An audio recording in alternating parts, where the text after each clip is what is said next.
dictating the wrap-up on the Butcher Benton package. I'm Lieutenant Dick Chasen. This hadn't been a routine case, and to find the answer, I've had to put a lot of little pieces together. It began on the day most cases can be called closed. It was the day before the butcher was to be executed. He was visited by his attorney, Paul Lowe, in the death house. It was at this first meeting the Butcher Benton case took its first switch. Well, that's it, Butcher. The evidence against you is so strong, the government turned down your appeal. You're a rotten liar, Lowe. You started railroading me from the beginning of the trial. And now you're still trying to throw me curves. Look, I don't blame you for being edgy, but get this straight. I didn't double-cross you. I never worked harder for a client. You mean you never worked harder for a client to get him sentenced? You were a fool, Butcher. If you hadn't tried to double-cross Squeamy Ellis and Joe Marcelli, they wouldn't have turned state's evidence against you. But you had to get greedy. You wanted to keep the whole $600,000 for yourself. Well, the boys got sore, and I don't blame them. It was all your idea. You planned the whole job. You hired us. When you found out I'd staged the money, you decided it was time for me to die. You got those two crumbs to turn state's evidence on me. You stinking rotten mouthpiece. We both know that isn't true, Butcher. Now, look, what's the sense in not giving me the money? It's not going to do you any good. Well, I'll have the satisfaction of knowing that none of you three crumbs are going to spend it. What about Eva? Don't you owe her something? You tell me where the money is, I'll see that she gets your share. I've got a different idea. I'm going to kill you and Squeamy and Joe. Then I'll take care of Eva myself. You thick-headed ape, you're going to die tomorrow. Remember what I said.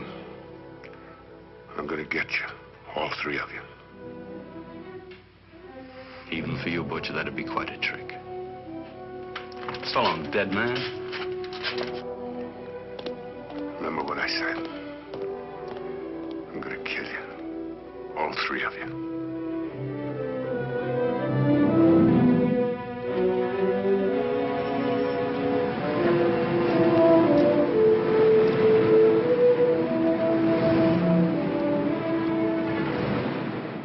Back in Los Angeles, two men sat in a bar room listening to a newscaster tell his headline story.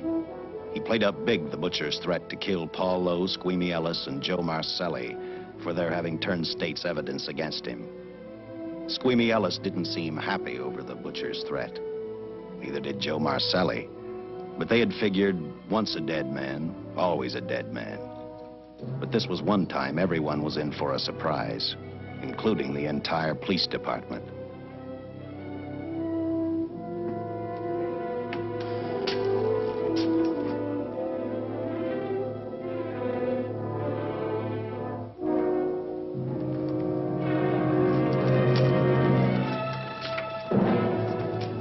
Seen the headlines, Captain? Teletype just came in from San Francisco. Butcher's execution is set for 5 o'clock this afternoon. And like the newspapers say, he still refuses to talk about that stolen money.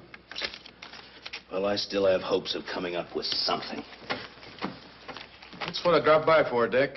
With Butcher's execution, the department's marking it case closed. That means you'll be reassigned. I've spent a whole year trying to break this case. As far as I'm concerned, Butcher's death is just the beginning. Of course, I can't prove it, but I think that Paul Lowe was the top man. And even though I have to keep working on it while off duty, I'm going to get Lowe, Squeamy Ellis, and Joe Marcelli. Okay, Lieutenant. Officially, I've taken you off of the case. Unofficially, I wish you luck. Do me a favor. Keep me posted. Will do. Thanks, John. I headed for Eva Martin. She worked in a local burlesque house. I'm a cop, and my job is to ask questions and get answers. So I decided I might as well start again with her.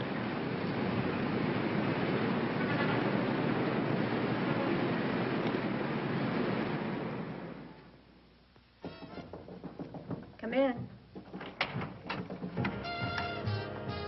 Oh. What do you want? I'd like to talk to you. Talk? You're a cop, aren't you?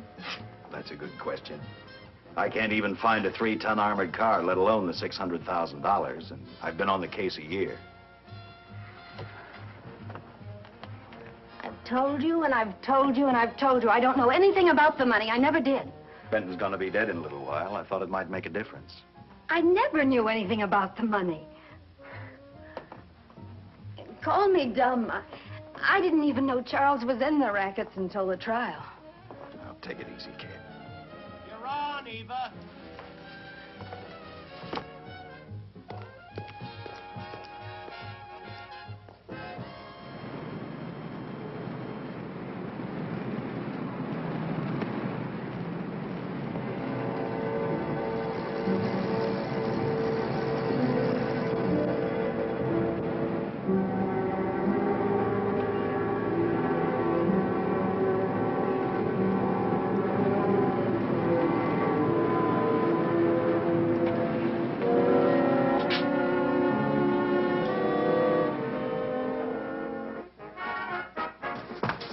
Honey, here's your wrap.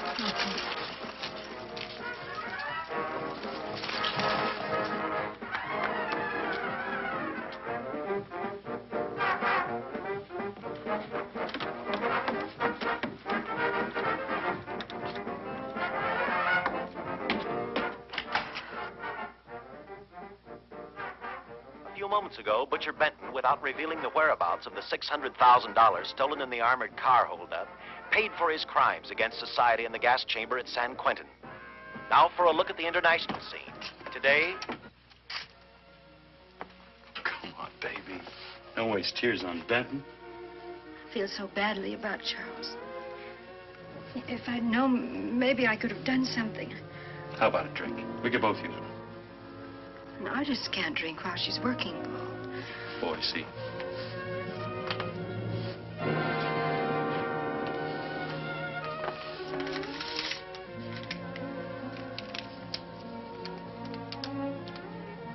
What's that? Well, now what's the matter? It's a message from Charles. He told me to open it if he died. Finale, Eva. All right. How about a steak after the show? No, thanks. Not tonight, Paul.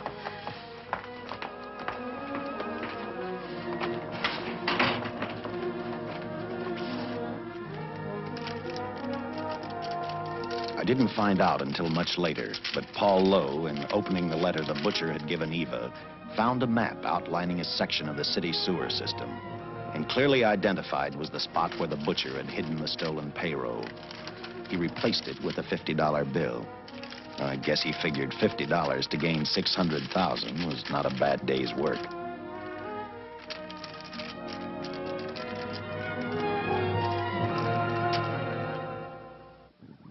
And a few hundred miles away in San Francisco, the case took another switch, which turned the next 72 hours into one long, hideous nightmare. Dr. Bradshaw, a distinguished biochemist, was making preparations for a final experiment which he hoped would lead the way to a cure for cancer. He'd been successful with laboratory animals. The last step called for a human body. And Dr. Bradshaw's assistant quickly made a deal with a local mortuary and returned to the laboratory with the dead body of Butcher Benton.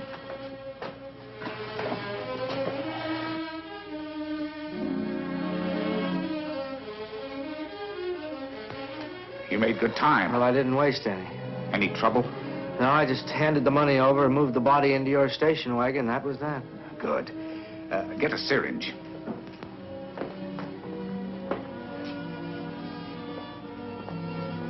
He's in good shape. Well, I hope so. We'll get other blood samples later. We'll run this one through fast. Right. Now wheel him into the machine and then raise him.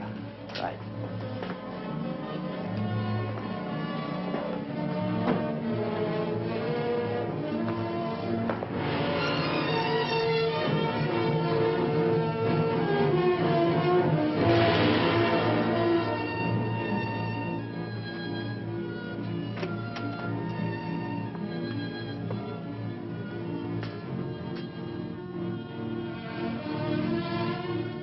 Ready? You You mean you're going to give him 287,000 volts? Yes, yes. I'll get the fluoroscope set. We'll check with that before we start dissecting. Turn off the lights.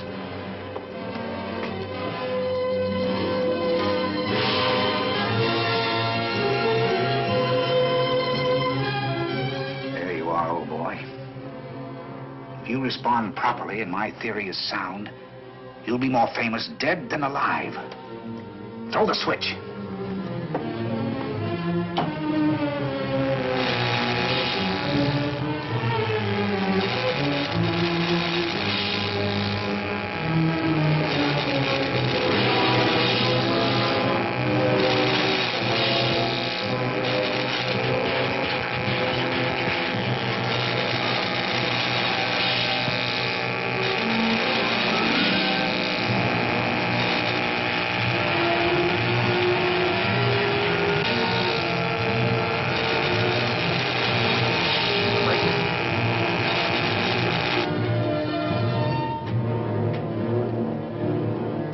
Wait, I thought I saw a pulsation of the heart.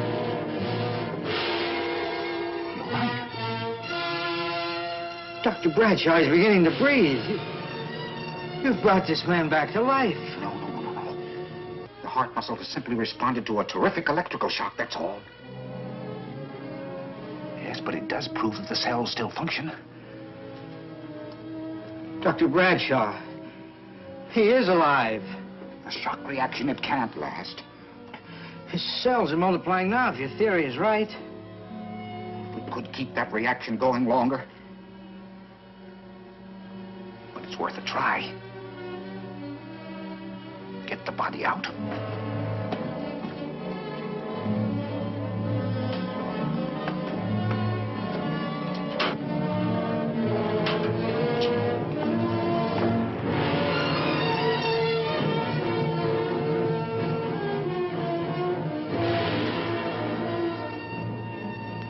Get some adrenaline from the supply room. Some amyl nitrite, too. Hurry, hurry.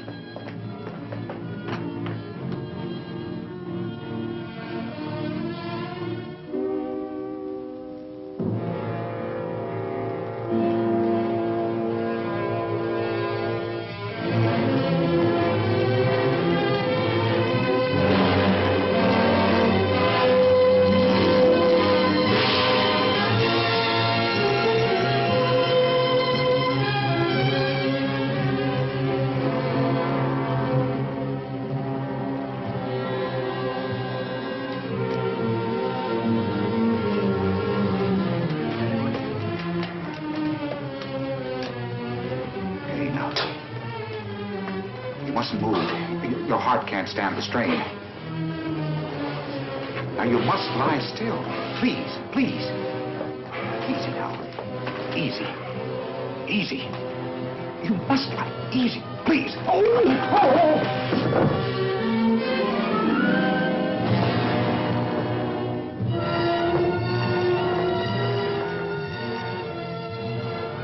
Dr. Bradshaw's experiment had given life back to the butcher. He tried to talk, but the electrical voltage had burned out his vocal cords. Yet it hadn't destroyed his brain. He knew who he was. He knew who he hated. As he stumbled about the room, I think he thought only about one thing: kill Lowe, Squeamy, and Joe Marcelli. The tremendous electrical voltage that Dr. Bradshaw had given the butcher had increased his cellular structure to the point where he was no longer a man. Dr. Bradshaw's experiment had created a vicious, brutal animal with an almost inconceivable amount of strength. Dr. Bradshaw must have believed the butcher's regained life would last for only a few minutes. Therefore, instead of calling for help, the doctor decided to handle his creation alone. Now, easy, Benton. Just relax. I'm a doctor. I want to try to help you. Do you understand me? You're in my laboratory. The execution was carried out and you were declared dead. I tried an experiment on you and brought you back to life, although I didn't intend that. Now, you've had a great shock. Now come and sit down. Now, be quiet. Now, come and sit down. Take it easy. That's the boy.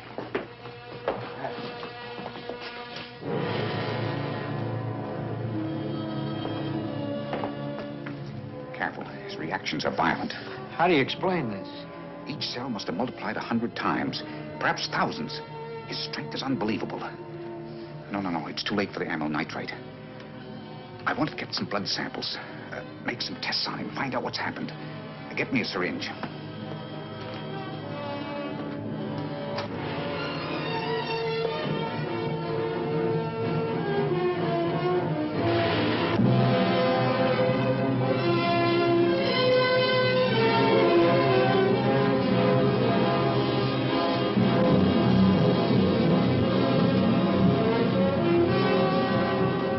Why won't the needle penetrate the skin?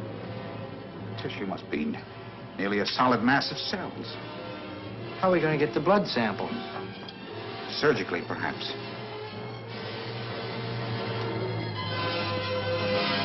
Now, take it easy. You can't leave here now. I'm responsible for your being alive.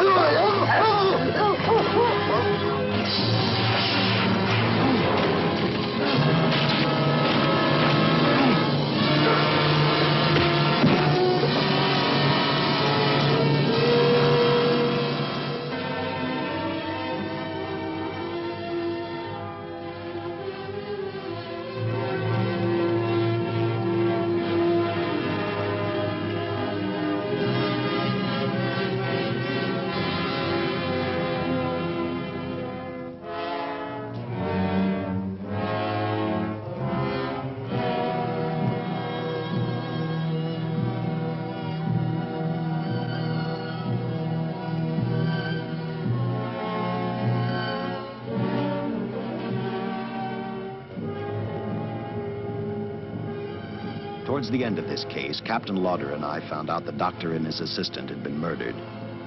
But I'm getting ahead of my story. The butcher didn't know how he had been brought back from the dead, and he didn't care. All he knew, he was alive. Then this monster-made man started thinking about Los Angeles.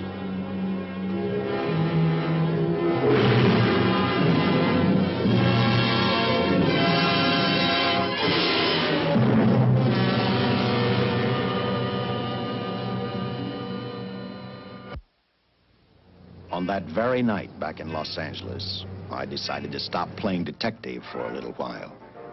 I went to the burlesque house to ask Eva to have dinner with me.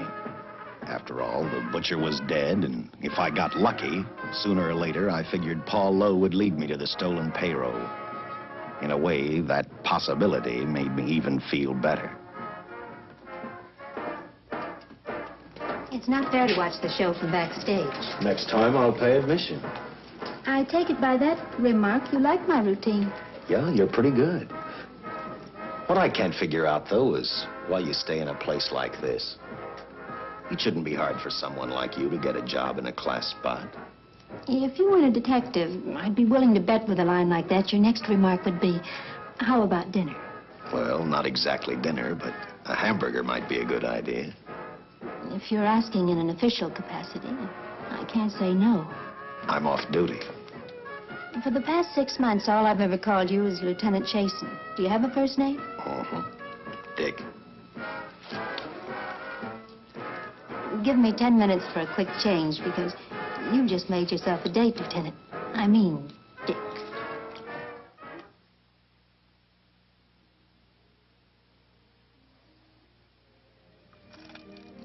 You know something, Dick? I haven't had hamburger in the front seat of an automobile with a guy in a lot of years. Well, from now on, we'll do it more often. It's funny. I always figured a policeman wasn't really a human being. I mean, unless he was arresting someone or trying to solve a case, he was unhappy. Shows you how wrong you are. In fact, everyone on the force gets fed up occasionally with the job they do. Maybe we're more human than anyone else. We see so much trouble, we get to hate the word. But as long as the world's filled with people, there'll have to be men who enforce the laws. What made you join the department? Now who's making with the questions? No, honest, I'd like to know. Well, it's really a very short story. When I got out of the Air Corps, I knocked around for a while. Well, I went to work for an oil company. One day, I went back to college on the GI Bill. Just before graduation, I noticed all about the police department exams. Seemed a pretty good thing to do with your life, so I took the exams, passed, then went on from there. If I ask one more question, will you give me a straight answer? Try me. Am I still part of the Charles Benton investigation? I mean, right now. I don't think so. As far as the department's concerned, when Benton was executed, the case was marked closed. But inside of me, that's not good enough. I don't follow you. Well, the $600,000 is still missing. And a fast-talking underworld lawyer like Paul Lowe is walking around a free man. Someday, no matter how long it takes, I'll get him and the money. Until I do, the Benton case for me is not closed. I give you my word, Dick. Charles Benton never told me anything about the money. Oh, I've been sure of that for a long time. But how did you ever get mixed up with anyone like the butcher? This trouble ever started just happened. I had a roommate who used to date Benton all the time. One day she packed and left for Chicago. Benton carried a torch for her, and he used my shoulder to cry on. First thing I knew, we were having dinner together, and a few weeks later, I was labeled by the police as this #1 suspect and Benton's girl. But it was never like that. I made only one mistake. I felt sorry for him. You mean, until he was arrested for the robbery and the killing, you had no idea how he earned a living? I know this is going to sound crazy, but I only went out with Benton a couple of times. And all we ever talked about was Madge, my old roommate. The last time I saw him, he tried to get too friendly, and that's when I told him he had the wrong girl. But like I said, I'd already made my mistake. What about the burlesque house? How do you two fit together? You sound like a lot of other people. I left a small town a couple of years ago because I won a beauty contest, and the first prize was a screen test. Da, da, da, da, da. After which, nothing happened? That's right. Only, it was pretty rough. And then one day I read an ad about girls wanted for a burlesque show. I auditioned and I got the job. You know something? It's like any other job. If you're looking for trouble, you can find it even in a schoolroom. Well, when the screen test didn't work out, though, why didn't you go on home? Well, first you have to have a home to go back to. My folks are dead, so Los Angeles was as good as any place else. I don't know about you, but I do 8 shows a day, and at this hour, I'm bushed. I know what you mean. Mind if I drive you home? No. And I'll tell you something else. I haven't minded anything about tonight. Not even the hamburger. I kept playing tag with Lowe. He made 4 telephone calls.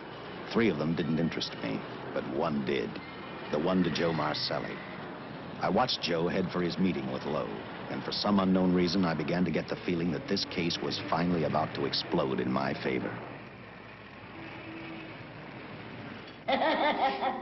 You see what I mean? Well, look at that, will you? I seen him stagger on 2 legs, but he's doing it on 4. Shut up, you flea bag. Well, look who's calling names. At least I ain't a squealer, a stoolie. I warned you before. All right, Harry, that's enough. I'll take care of him. I want to talk to him. Okay, Mr. Lowe. But any future business you've got with this psycho, take care of it upstairs in your office. He keeps showing around here, sooner or later he's going to get slugged, cripple or no cripple. All right, shut up, Jim. Sit down.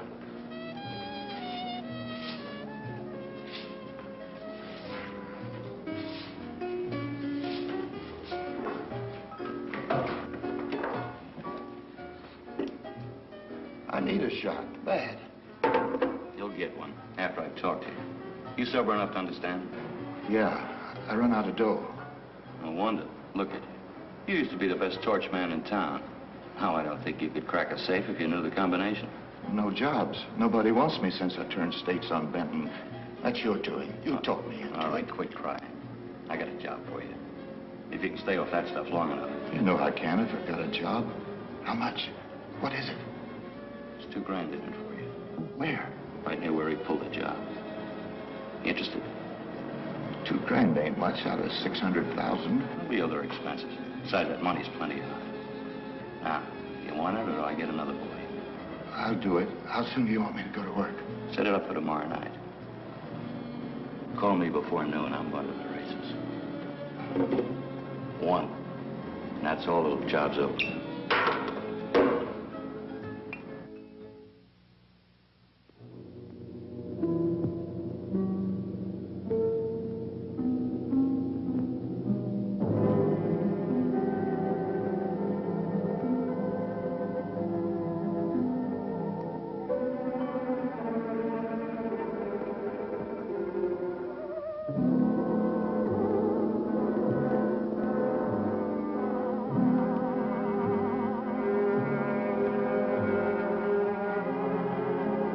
The butcher was walking slowly toward Los Angeles. He'd traveled through wooded hills to prevent being seen by anyone. Finally, he came to a quiet road. He stopped to get his bearings. And then he saw her. He saw something else. An automobile. For the butcher, that rang a bell. With a car, he knew by the next afternoon he'd be in Los Angeles in plenty of time to catch up with the 3 men who had double-crossed him.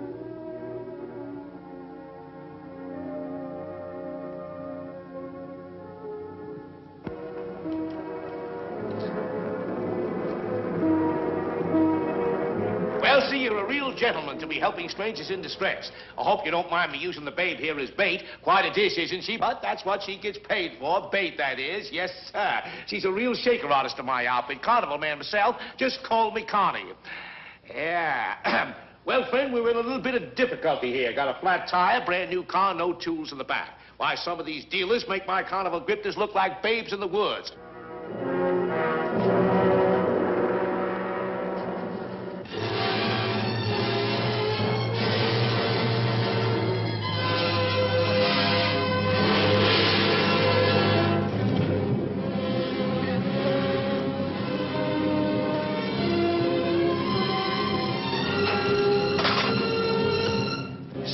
Holy. Say, who you with, Fred? Let it down. Let it down. No matter who you with, friend, believe me, I can do better for both of us. I'll make a fortune for the both of us. Oh!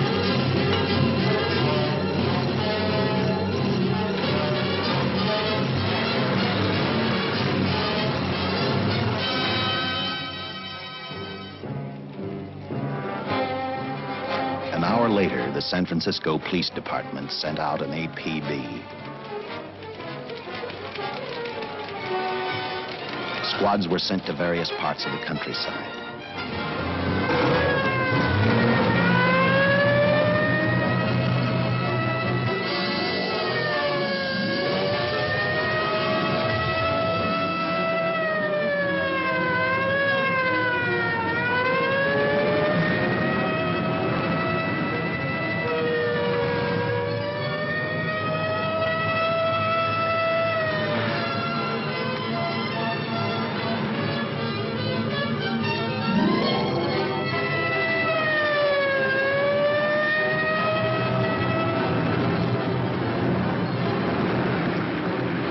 Roadblocks were thrown up to catch the cold-blooded killer the hysterical girl had described.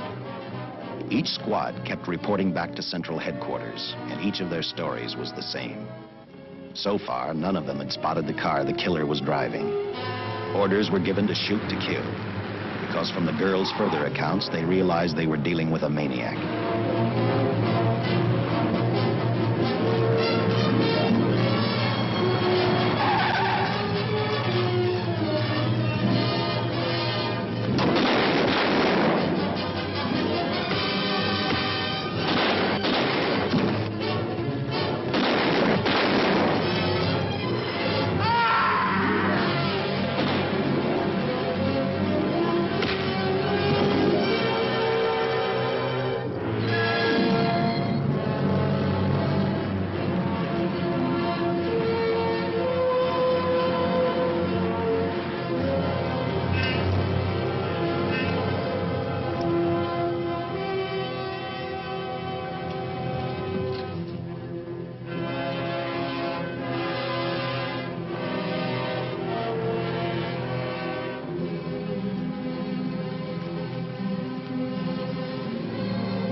I trust that this information will answer all of your questions. If I can be of any further service, let me know. Sincerely, J.I. Louder, Captain Police, L.A. Here's another all points from CHP, Captain.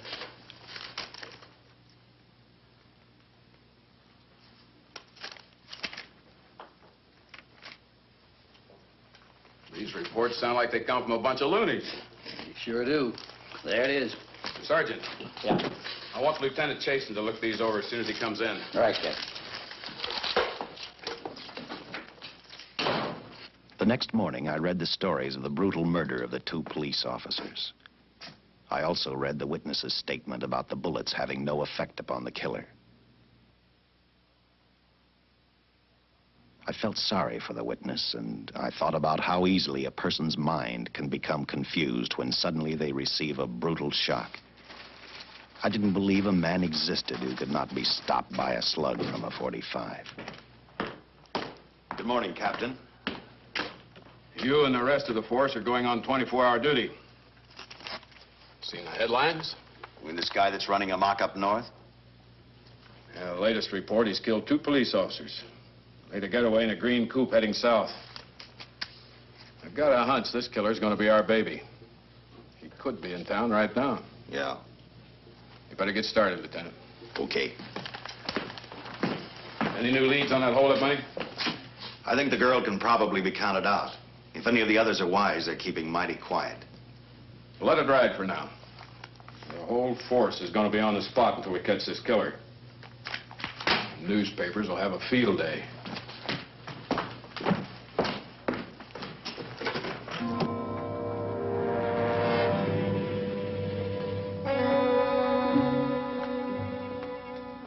We were wrong about 2 things.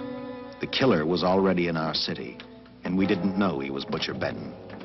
He headed straight for Eva Martin. He went to her dressing room to get back the map he had left in the envelope with her. He wanted first to check his money, then catch up with Lowe and the others.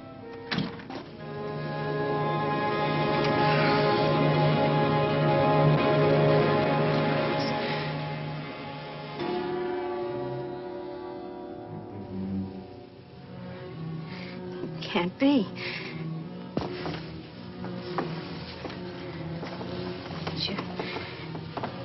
You do look like him.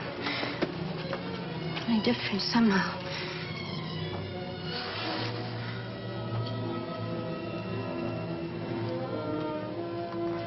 It is you. Why didn't somebody tell me?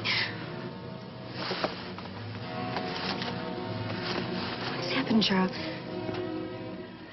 Those look like bullet holes. Are they?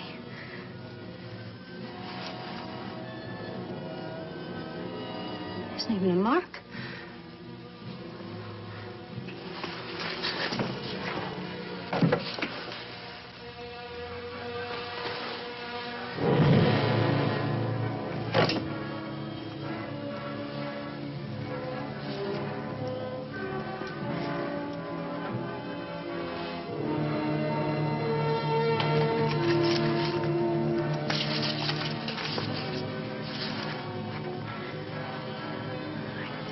I opened it like you told me. I found the $50.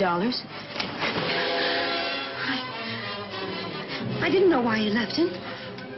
Oh, Paul didn't know why he was here.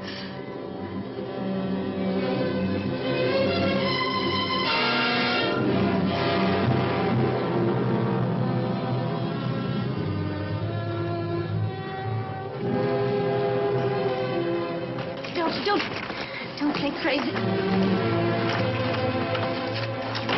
The name of Paul triggered his hate. He left her dressing room and started for Squeamy Ellis and Joe Marcelli's place.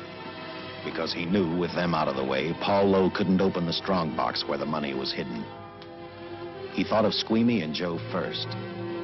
He was saving Paul Lowe for last.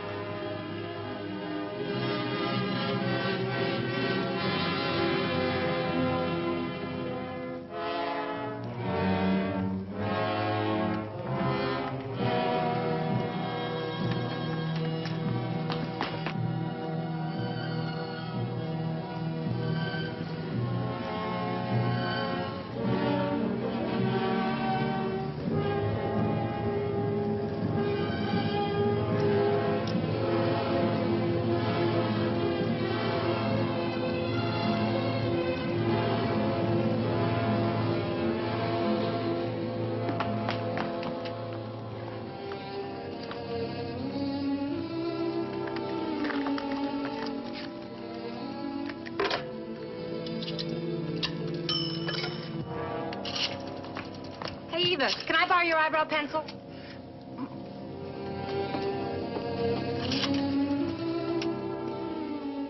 Operator, get me police headquarters. Lieutenant Chasen, please. When do you expect him?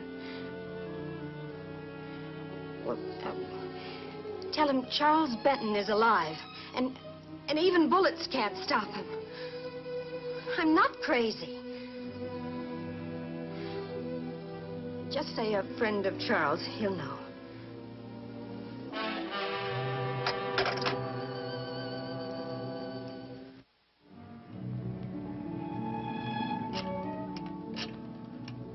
After leaving a message for me, Eva telephoned Squeamy Ellis.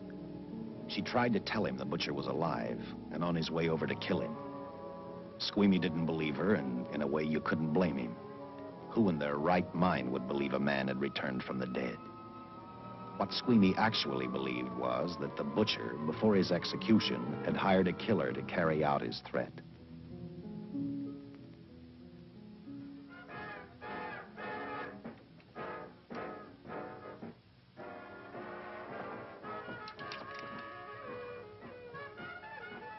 You sick?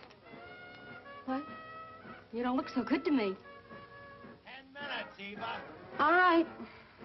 Say, Eva, I could take over the matinee trick for you. What?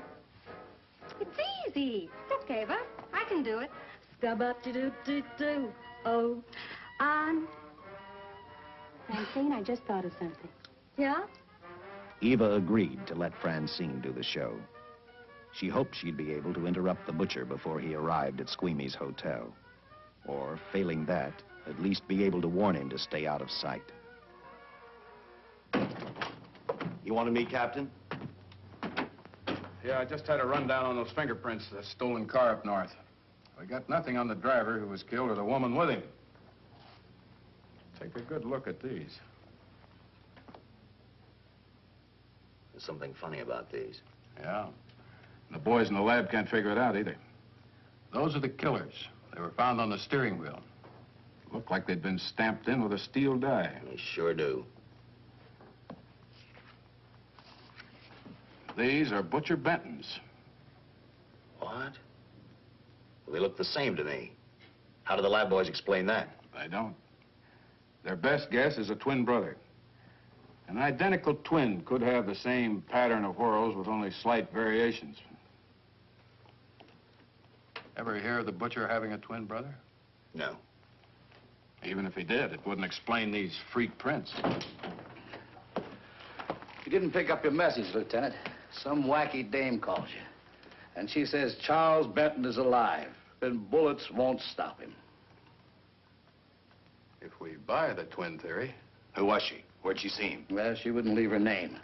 Sounded kind of hysterical to me. Said she was a friend of the butcher's. Eva Martin. Get over at the Follies and see what that girl knows. Yeah.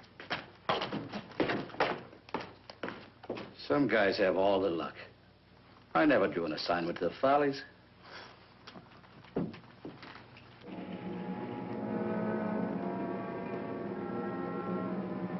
Meanwhile, the butcher headed for Squeamy's hotel. He didn't seem to be in any particular hurry. Actually, he seemed like any normal person, on his way to work or on his way home.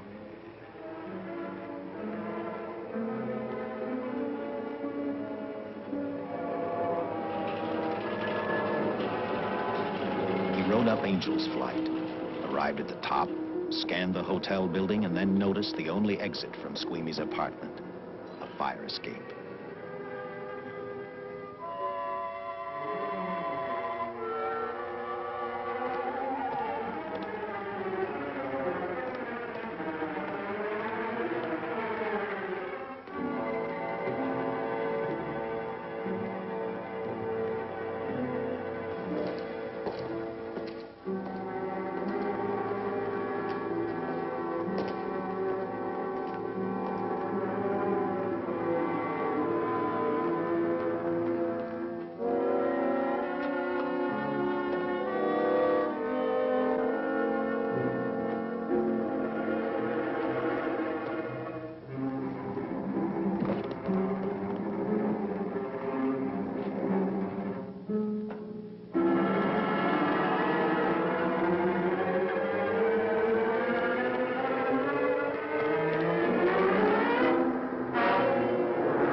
butcher was figuring his next step.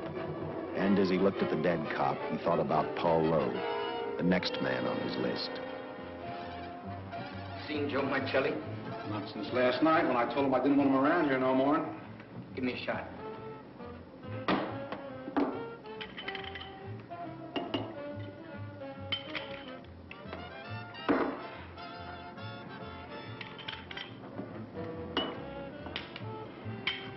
Look, I need help. Just found out that Benton's hired a killer to get me. He's after Joe, too. Well, then drink up and get out. I don't want no trouble around my place. You're a real pal. Drink up and get out, I said.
Operator, get me the police.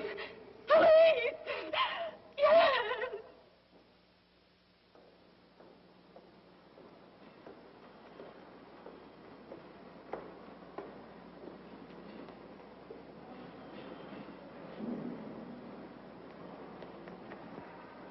What's happened?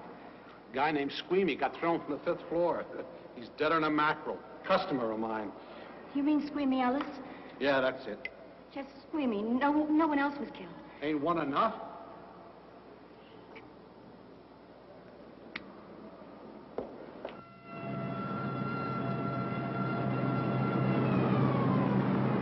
I tell you, the bullets never even phased him. He must have been wearing a bulletproof vest.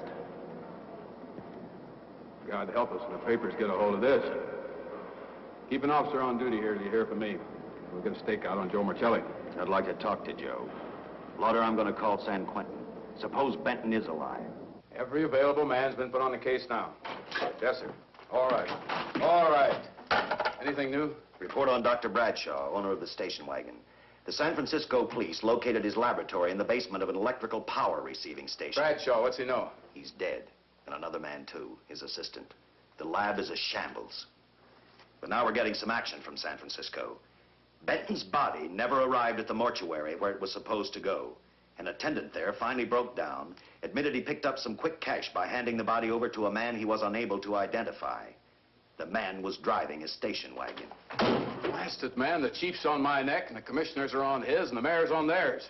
Now, am I supposed to tell them that our killer is a dead man? They found a notebook in Bradshaw's lab. It ties his experiments in with a Professor Dwiggins at Caltech. I hope to hear from Dwiggins soon. Captain, report from the valley on a hysterical woman. Reports the presence of the killer. There's the location. Let's go.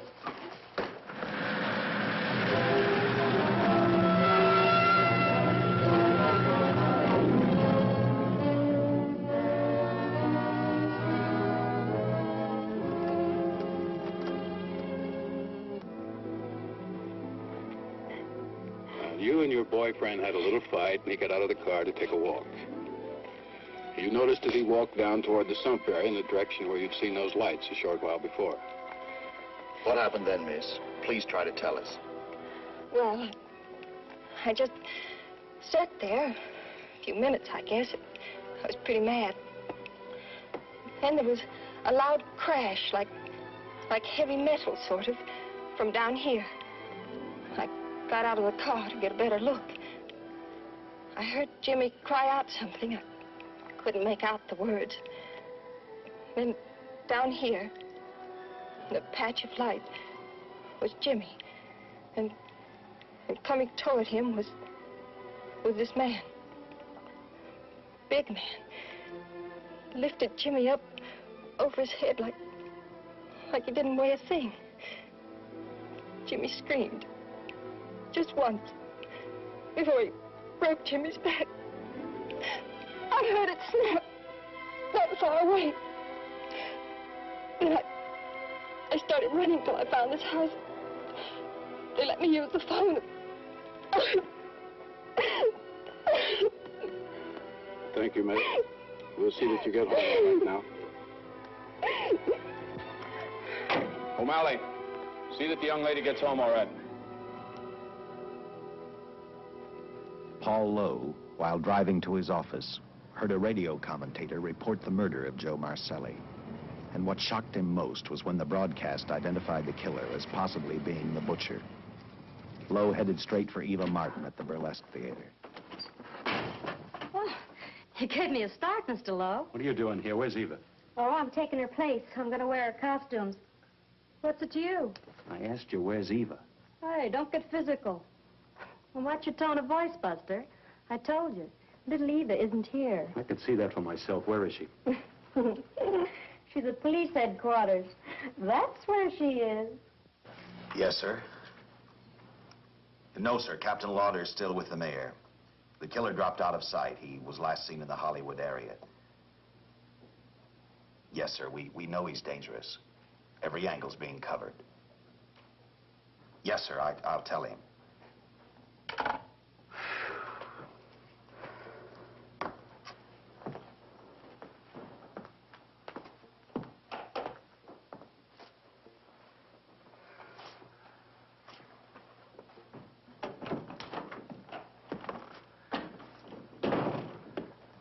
Here, see how these fit.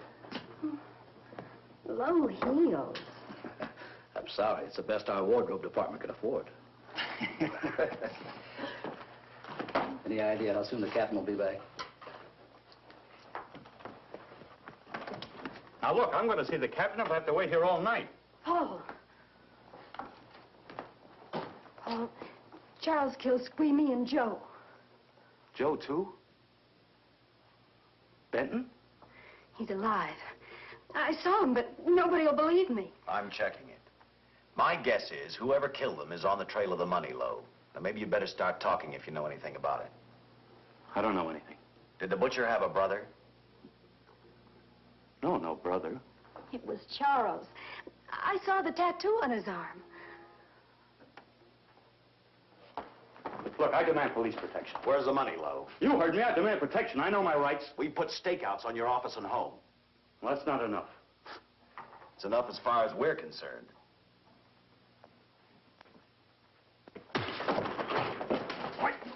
Now you gonna book me, Sergeant? Then throw away the key.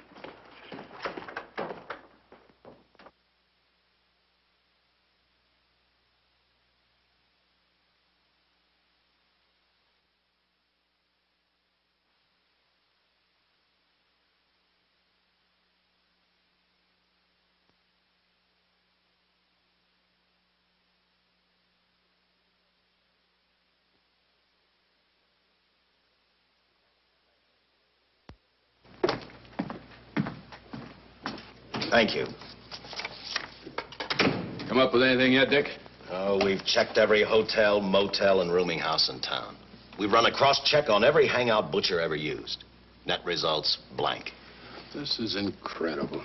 We not only discover a dead man turned killer, but it's beginning to look like he plays ghost, too. He's somewhere in this city, and if we have to take it apart brick by brick, we've got to get him. I may be way off, but I think Paul Lowe could tell us a lot. Maybe. But it's a cinch he's not going to. Well, suppose he had no alternative. You better grab some coffee. Your mind's beginning to play tricks on you. No, now, wait a minute. When Lowe came to us for police protection, it was because he was scared stiff the Butcher would add him to the list of Squeamy Ellis and Joe Marcelli. Go on. It figures, too. When he slugged the sergeant, he knew we'd book him right away. Oh, this Lowe's a pretty cute character. But we can play the same game. You mean we'll threaten to release him? Well, not exactly. You tell him you realize that he was excited, that throwing the punch was accidental. Tell him we're not going to make a charge, that he's completely released. Lieutenant, you know we can't do that. Lowell made his first mistake when he hit the sergeant, and that'll get him a year. As far as the department's concerned, at least it's a small victory.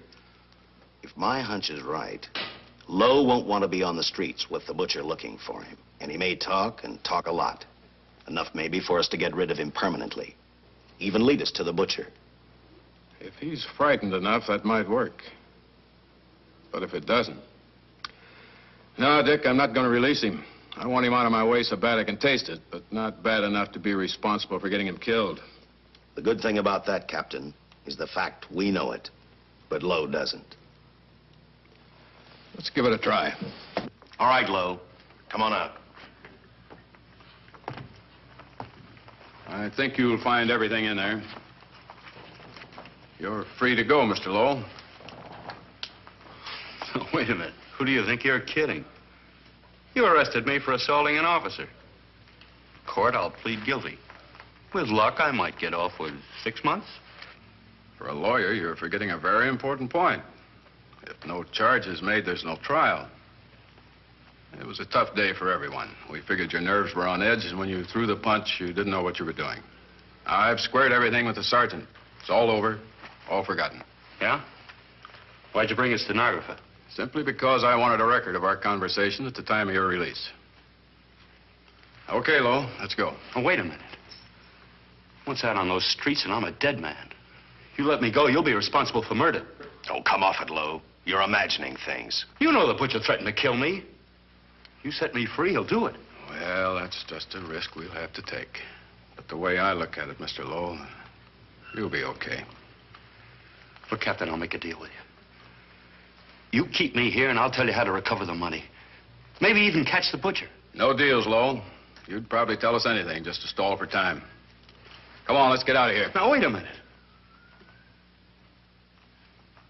All right. I'll tell you the truth. Start taking this down. I, Paul Lowe, hired Butcher Benton, Squeamy Ellis, and Joe Marcelli to pull off the armored Carr holdup. And then Lowe continued with his confession. He told us about finding the map. He showed us the exact location of where the Butcher had hidden the stolen payroll. And he gave us a most important answer. The explanation as to how the Butcher was able to elude detection. His means of escape was the sewer system beneath our city.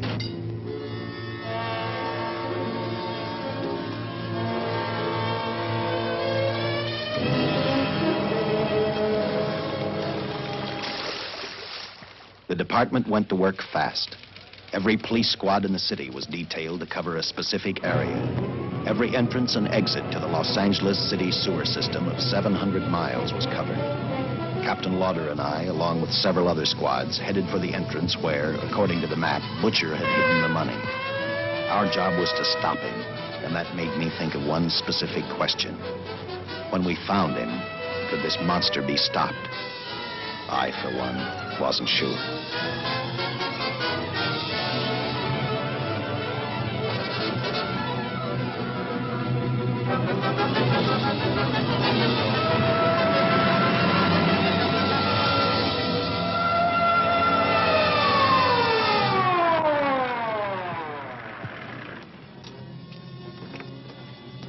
Everything all set, Lieutenant? City engineers mapped out each possible exit. A squad of officers are spotted at every point. If the Butcher can be caught, now's the time. Well, after I talked to Caltech, I called on the fire department for a little help. The professors thought a flamethrower might stop him. Flamethrower? I suppose their boys have had a chance to join our squads by now. See, we have one with us here. Have you thought about what'll happen if this doesn't work? No. I've been praying too hard that it will work.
This is where we split up.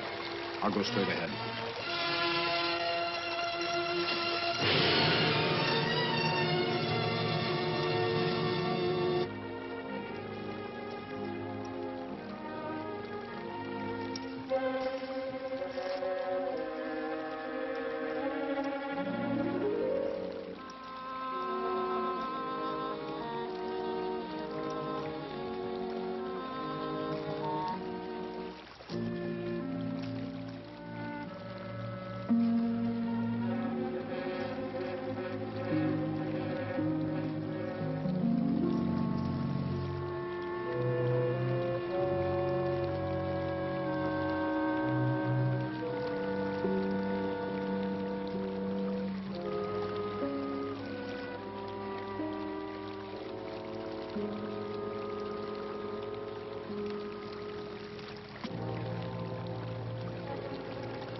This map's right, we're off our course.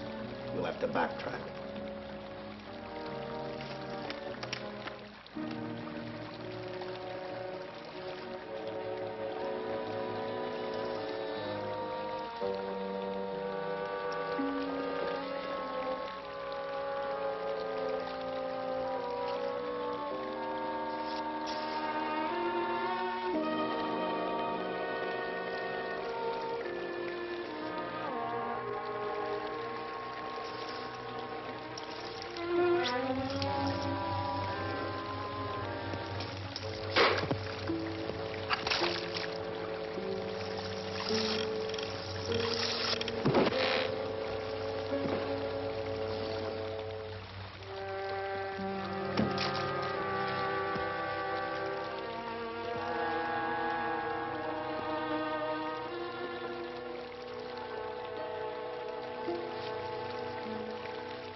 And the tremendous shock of electricity that brought the butcher back to life destroyed him.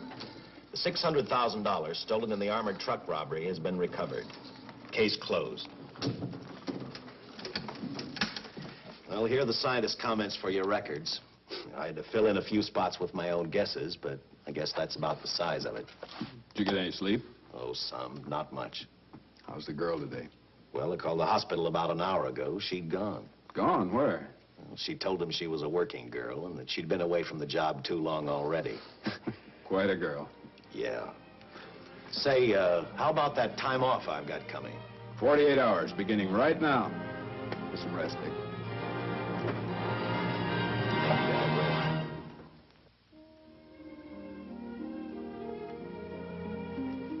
know something, Dick? The past 72 hours seem like a bad dream. That rest in the hospital today really gave me a new lease on life.